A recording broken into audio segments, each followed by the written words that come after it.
Last time हमने जो देखा था वो that is about harmonic and enharmonic oscillators, और हमने क्वांटिफाई किया था कि हम डायटोमिक या पॉलीएटॉमिक मॉलिक्यूल्स में जो वाइब्रेशनल फ्रीक्वेंसीज हैं या जो वेव नंबर एसोसिएटेड एनर्जीज हैं उनको हम कैसे जो है ना डिड्यूस कर सकते हैं थ्रू सम इक्वेशंस। आज हम देखेंगे कि डिफरेंट वाइब्रेशन मोड्स और उनके दरमियान कपलिंग जो होती है, कपलिंग का जो फिनोमिना है वो कैसे होता है। Generally, it is simple to deduce या find out the vibration of di and triatomic molecules. Uh, but complex molecule को आप जो एनालाइज करने की जब कोशिश करते हो तो that is a bit difficult as compared to di or triatomic molecules. Now, just अगर आपके पास ट्राइएटॉमिक मॉलिक्यूल हैं तो हम देखते हैं कि कैसे हम उसमें से जो पॉसिबल वाइब्रेशन हैं वो हम पॉइंट आउट कर सकते हैं, और जनरली यही वाइब्रेशंस आपको फिर आईआर स्पेक्ट्रम में मिलती हैं और आप अपनी पीक्स को सैंपल की वो को रिलेट करते हो टू डिफरेंट ग्रुप्स। अब लेट्स से कि you have n points in space. अगर आपके पास total number of points n हैं इन स्पेस, तो आप हर एक पॉइंट को 3 कोऑर्डिनेट्स जो है ना वो असाइन कर सकते हैं उसकी मूवमेंट के लिए। तो हमारे पास टोटल जो होंगे कोऑर्डिनेट्स वो 3n होंगे। अब लेट्स से कोऑर्डिनेट्स क्या है कि आपके पास एक्स वाई और जी डायरेक्शन में आपके पास मॉलिक्यूल मूव करता है या इनके अलोंग आपके पास मॉलिक्यूल मूवमेंट करता है। तो जनरली आपके पास एन नंबर ऑफ एटम्स, अगर फॉर एग्जांपल आपके पास मॉलिक्यूल में जो नंबर ऑफ एटम्स हैं वो 4 हैं या 5 हैं तो वहाँ पे आपके पास 5 होगा, और टोटल नंबर ऑफ कोऑर्डिनेट्स जो आपको चाहिए होंगे ये एक कोऑर्डिनेट है एक्स वाई और जी की फॉर्म में, तो ये एक एटम के लिए है। अगर आपके पास यहाँ पे 2 या 2 से ज़्यादा एटम्स होंगे तो उनके लिए अलग से कोऑर्डिनेट सिस्टम आपको चाहिए होगा उसकी मोशन को डिफाइन करने के लिए। Now each coordinate has 1 degree of freedom for one atom. अब let's say कि आपके पास अगर 3n एटम्स हैं तो आपके पास 3n डिग्रीज ऑफ फ्रीडम उसकी होंगी, मूवमेंट करेगा। फॉर एग्जांपल एक एटम है आपके पास तो वो x डायरेक्शन में भी मूव कर सकता है, वो y में भी मूव कर सकता है, वो z में भी मूव कर सकता है। तो आपके पास 3 कोऑर्डिनेट्स या 3 डायरेक्शन या 3 डिग्रीज ऑफ फ्रीडम्स होती हैं उस पॉइंट के लिए या उस एटम के लिए। तो आपके पास अगर नंबर ऑफ एटम्स एक से ज़्यादा हैं, 2 हैं, 3 हैं या 4 हैं, तो उसी तरीके से आपके पास कोऑर्डिनेट सिस्टम की ज़रूरत होती है, वो उसके अलोंग जो है ना वो मूवमेंट करता है। तो total number of degrees of freedom जो होते हैं जिसके अलोंग मॉलिक्यूल या वो एटम ट्रैवल कर सकता है, तो दैट इज़ 3n। अब मोशन ऑफ मॉलिक्यूल आपके पास आ जाता है कि एक तो ट्रांसलेशनल मोशन होती है, एक मॉलिक्यूल है तो वो ट्रांसलेशन मोशन करता है। अब वो इंटायर मॉलिक्यूल जो है ना मूव करता है अलॉन्ग सर्टेन डायरेक्शन। अगर वो एक्स डायरेक्शन में मूव करेगा तो वो सारे का सारा मॉलिक्यूल वो एक्स डायरेक्शन में मूवमेंट करेगा, और लेट्स से कि अगर वो वाई डायरेक्शन में जा रहा है तो as a whole Y direction में मूव करो, तो इसको आप ट्रांसलेशन मोशन कहते हो। यहाँ पे हम फाइंड आउट करना ही चाह रहे हैं कि आपके पास किसी भी मॉलिक्यूल में वाइब्रेशन मोड्स कितने होते हैं। तो हम ट्रांसलेशन और रोटेशंस को समटाइम्स हम वो निगलेक्ट करते हैं, क्योंकि translation as a whole molecule आपका मूव कर रहे तो इसके साथ कोई डाइपोल मोमेंट चेंज नहीं होगी, वो आईआर रेडिएशन के साथ इंटरेक्ट नहीं करेगा। सेकंड मोशन आपके पास रोटेशन अराउंड द ग्रेविटी, कि एक सेंटर ऑफ मास है एक मॉलिक्यूल में और उसके अराउंड जो है ना वो मूवमेंट करता है। Motion of atoms relative to each other, तो एक ये है कि आपके पास यहाँ पे एक एटम है, एक एटम यहाँ पे है, तो वो रिलेटिव टू ईच अदर, जैसे हमने एग्जांपल देखी थी कि एक स्प्रिंग है, उसके साथ दो एटम्स आपने अटैच किए हुए हैं, तो वो रिलेटिव टू ईच अदर वो मूवमेंट करते हैं, द काइंड ऑफ वाइब्रेशन आपके पास होती हैं। जब हम डिस्कशन करते हैं अबाउट मूवमेंट थ्रू स्पेस, हम देखते हैं इसमें कि एज ए होल सारे के सारे एटम साइमल्टेनियसली मूव करते हैं, and for this you require three coordinates of total three and degrees of freedom. तो तीन तो आपको चाहिए, क्योंकि मूवमेंट थ्रू स्पेस हो गया तो ट्रांसलेशनल मोशन हो गया, तो वो एक्स डायरेक्शन में भी होगा, वाई डायरेक्शन में भी कर सकता है और जी डायरेक्शन में भी कर सकता है।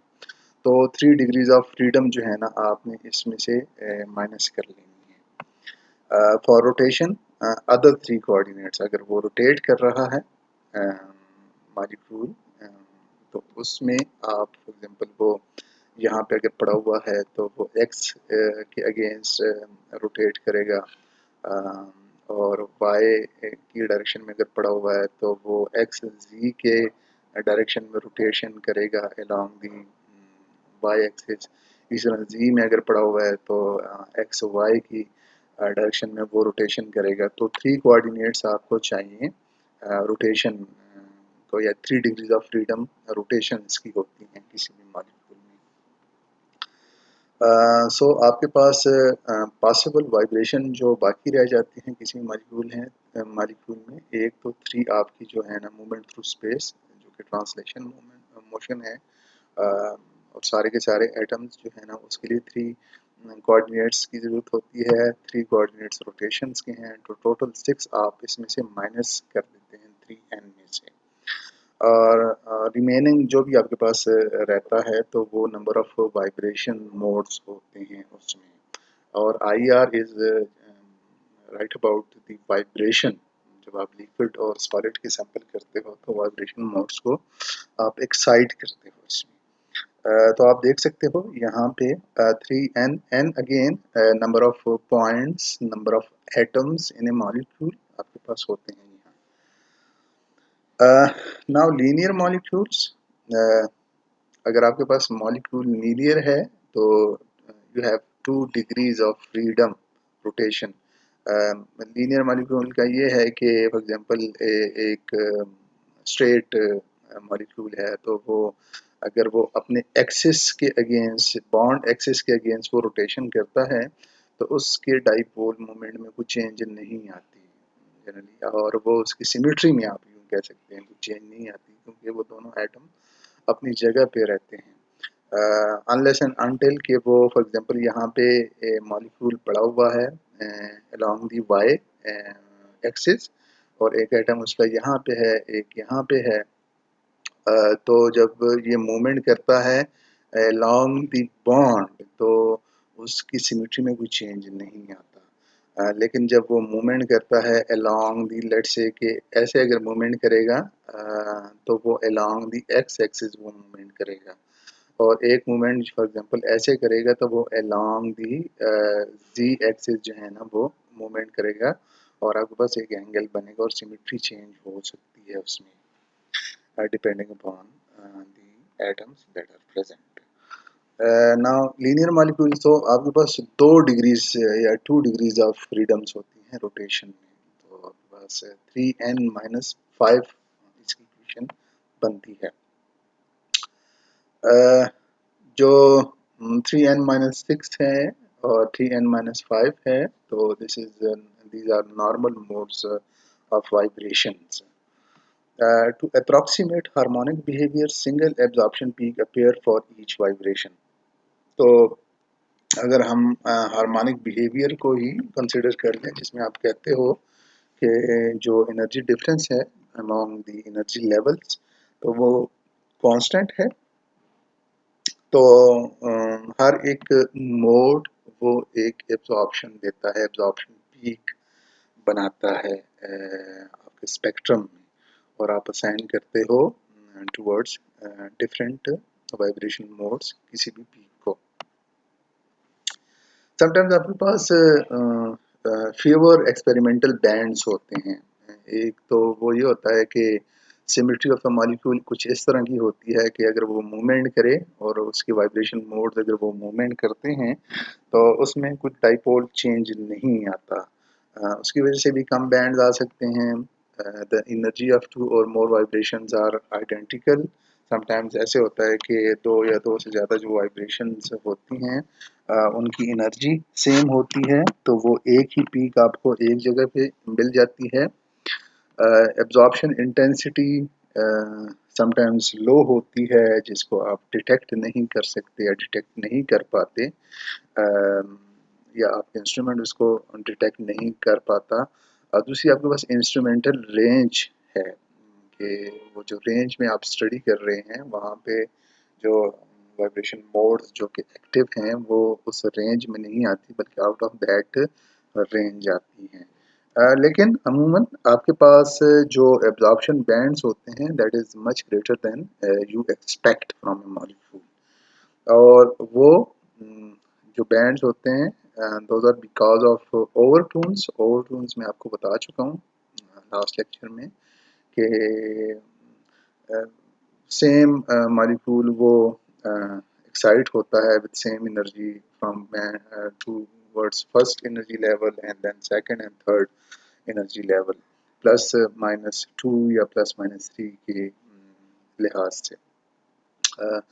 अब आपके पास एक और आपके कम्बिनेशन बैंड्स होते हैं कि एक ही फोटोन दो वाइब्रेशन मोड्स को जो है ना वो एक्साइट कर रहा होता है, और आपके पास जो बैंड्स नंबर ऑफ बैंड्स रहते हैं वो इंक्रीज हो जाते हैं। Intensity of combination bands again is lower than its fundamental vibration. एक फिनोमेना होता है वाइब्रेशन कपलिंग का, जो कि IR या FTR का जो स्पेक्ट्रम होता है उसको थोड़ा सा कम्प्लेक्स बना देता है। और these vibration energies and lambda max at which the absorption occurs, these two are influenced by other vibrators that are present in a molecule, कि वो एक दूसरे को रेजोनेट करते हैं, वो प्रेजेंट करते हैं, वो प्रेजेंट होने की वजह से करीब करीब वो एक दूसरे को इन्फ्लुएंस करते हैं। कुछ फैक्टर्स हैं that influence the extent of coupling.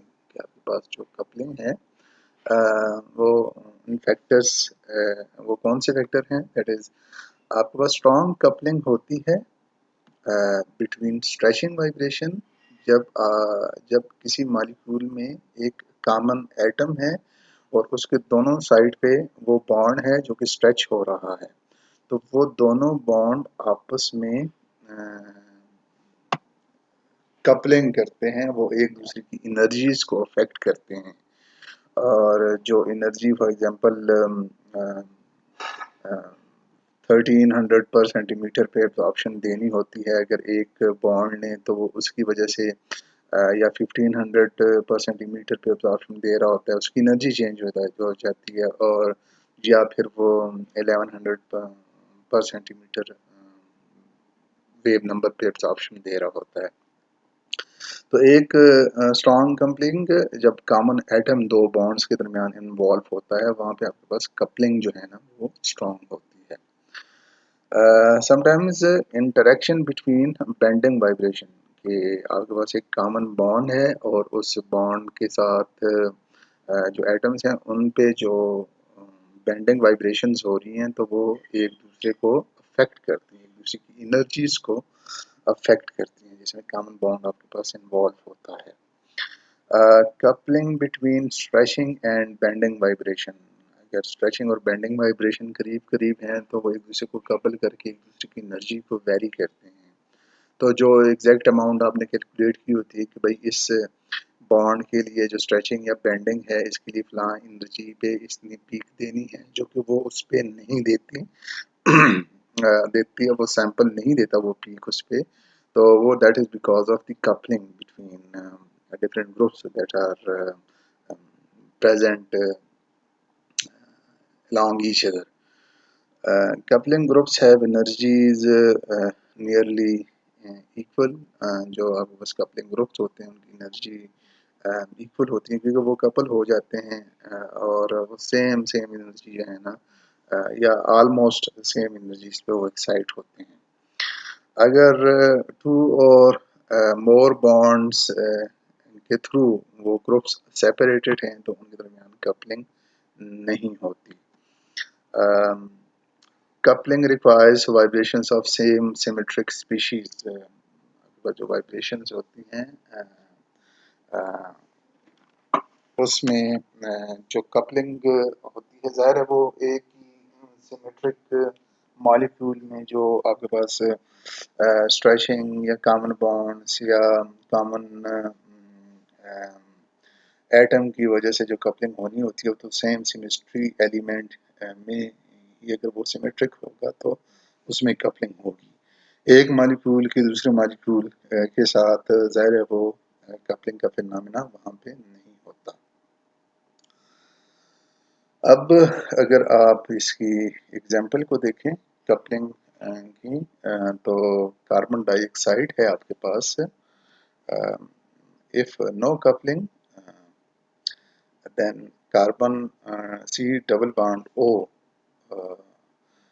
will absorb at the same wave number, which is 1700 per centimeter, that is specific for ketone. तो कीटोन की तरह कार्बन डाइऑक्साइड भी इस पे जो है ना इसी वेव नंबर पे एब्जॉर्प्शन देता अगर कपलिंग ना होती।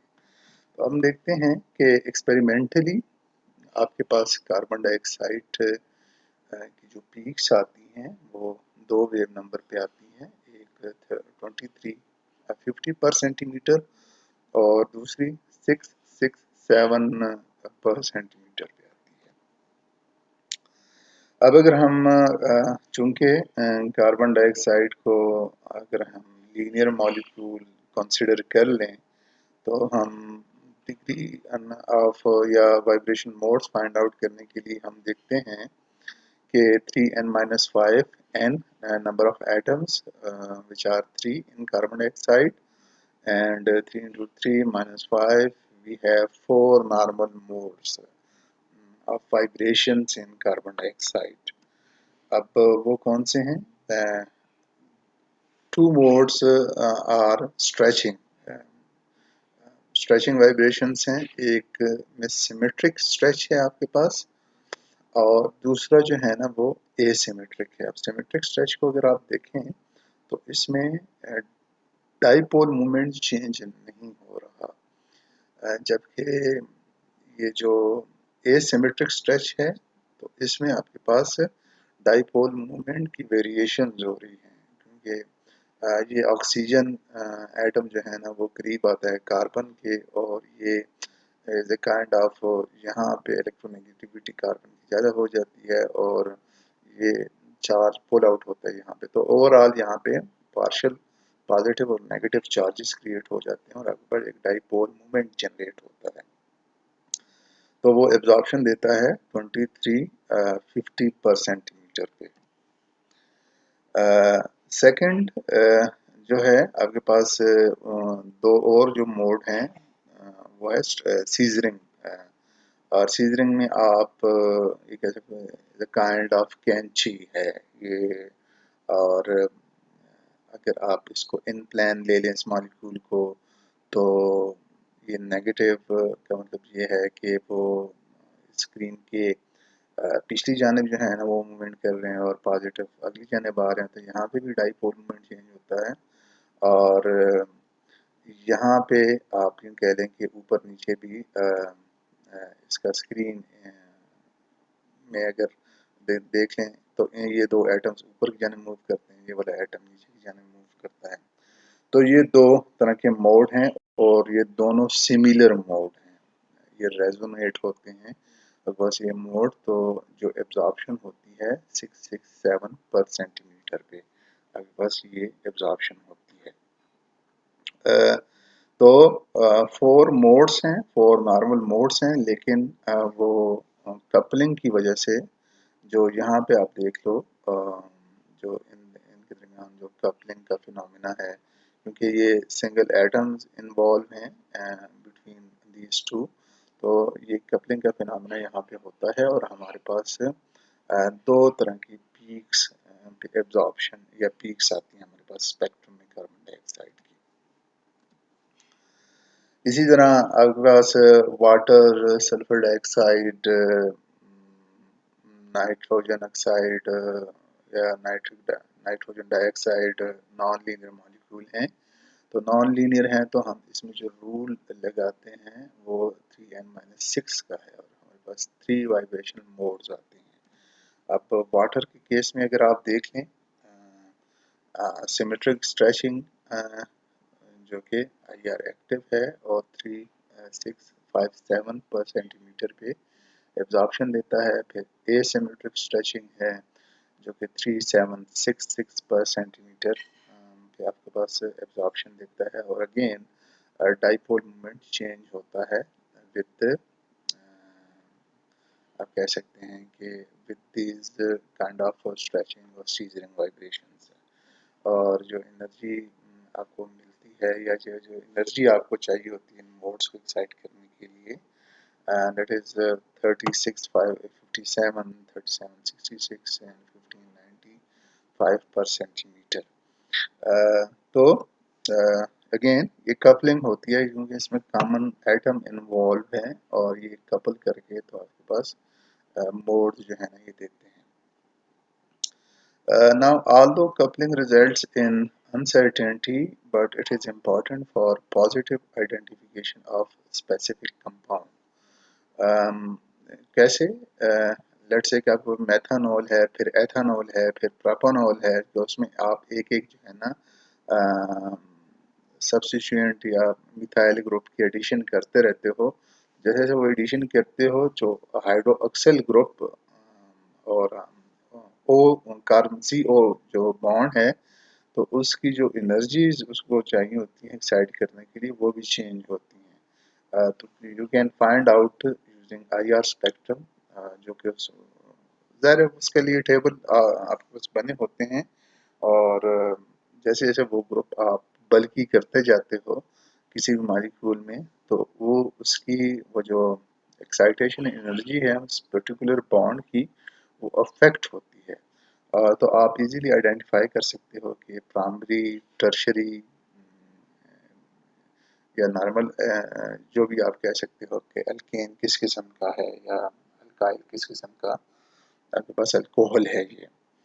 इस तरह कीटोन हैं, आपके पास एल्डिहाइड्स हैं, अगर उनके साथ ग्रुप्स अटैच होते हैं तो वो कपल करते हैं और उसकी वाइब्रेशन को वो वेरी करते हैं नेगेटिव डायरेक्शन में या पॉजिटिव डायरेक्शन में। तो उस बेस पे आप बताते हो कि ये जो मॉलिक्यूल है वो किस टाइप का है या उसका स्ट्रक्चर क्या है।